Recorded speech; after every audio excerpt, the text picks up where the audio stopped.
I want to give you some background on me a little bit, and I'm going to read a poem, so I just want to contextualize the poem a bit. But about 10 years ago, well, it was 10 years ago now, I graduated from college with an English degree, and I've been working in nonprofits ever since then. And my experience in the nonprofit world was, there was always something off about it. It was like I knew I didn't want to work in the corporate world, but there was always something off about my experiences in the nonprofit world. When I came to working in neighborhoods, there was something distinctly different about my experience there. And I was kind of talking through this. I've talked through it a little bit throughout this program, but something that's really occurred to me recently is that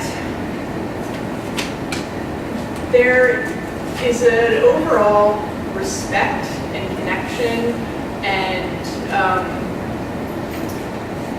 community vibe at this organization where the people that work there are working in service with the community members, and there's an absence of judgment that I have found in other nonprofits that I've worked for, where I've worked with people that it's really clear when people are experiencing burnout, and there's kind of like this judgment of the people that they're working with. And that was always really hard to be around because it was a reminder of like these systems are against us. And I think something really beautiful and unique about this organization was it taught me that there's this organization, if there's only one in the world, there's this one that exists where they're able to recognize that sometimes it's the systems that are against us and the human connections can be had between people. And I value a lot of the conversations I've had in this program, and I'm thinking right now about one that I had with Sakina where we were talking about how valuable those human connections are. And Andrew was saying during his presentation that relationships are really important to him, and I feel like that's what's really important to me too. And Travis asked Andrew after his POL, like how do you form a relationship in 30 seconds, when you're giving somebody a voucher. And so I've been thinking about that for like the past hour. How do you do that? And I think it gets back to the creating a human connection and being open to the idea that, like two people are humans interacting and doing everything that we can to appreciate, where somebody's coming from and seeing people as whole people. So I've learned a lot about what's possible in this year, and part of that's what I'm capable of, and part of that is learning what the world is capable of, and that's been a really beautiful thing. And so now I'm going to read you a really sad poem about the harsh realities of the world, because that's a lot of what I've learned this year is that people really struggle, and I had a lot of blind spots about what some of those struggles are, and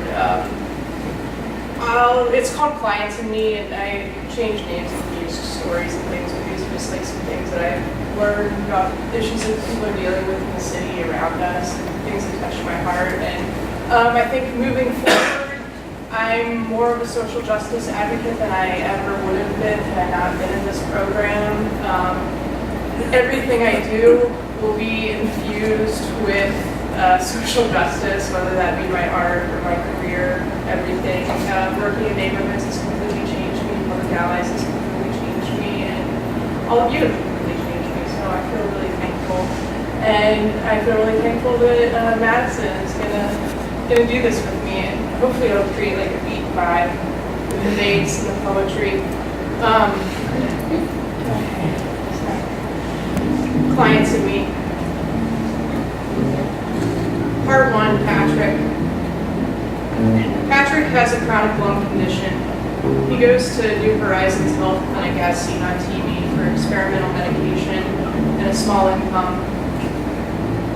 He was laid off several years ago from a job never completed. He lost his job several years ago while working in construction, building the commercial vacuum that sits inconveniently above Highway 71. He's been turned down for work ever since. An older man, Patrick has a chronic lung condition.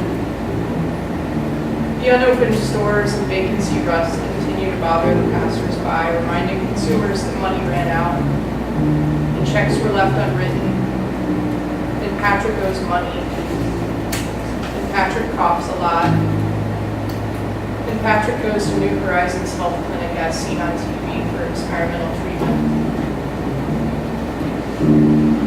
He said they give him good medicine and that sometimes he goes fishing and he continues to look for work. He receives $16 a month in food assistance from the government and a small check from New Horizons as seen on TV.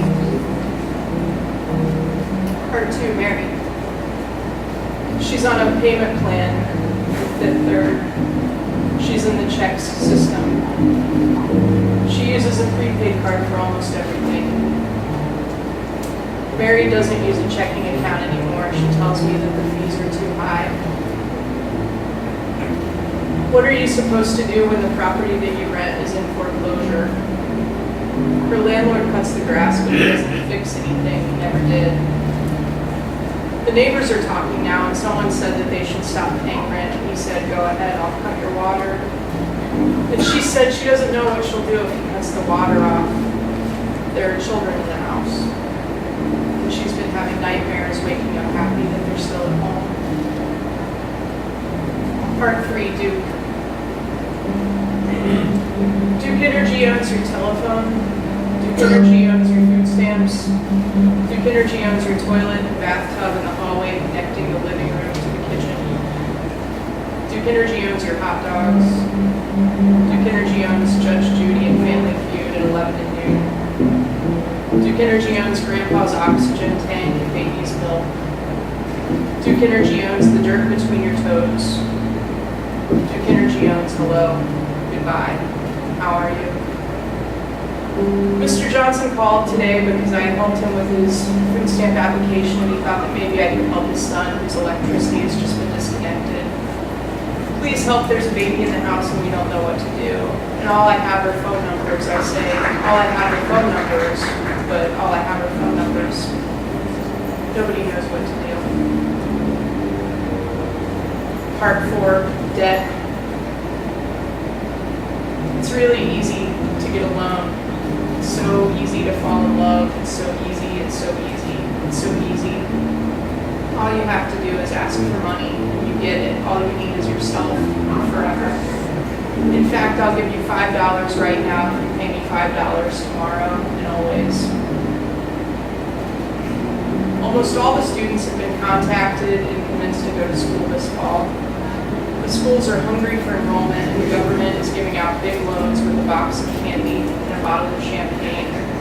They sell programs like snake oil, and I realize now that debt will make you sick. Debt will put lines in your face. Debt will hold a grudge.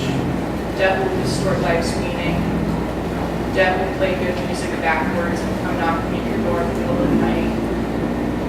Yesterday I made a budget. I estimated I spend $40 a month eating out, and we both know that I'm lying.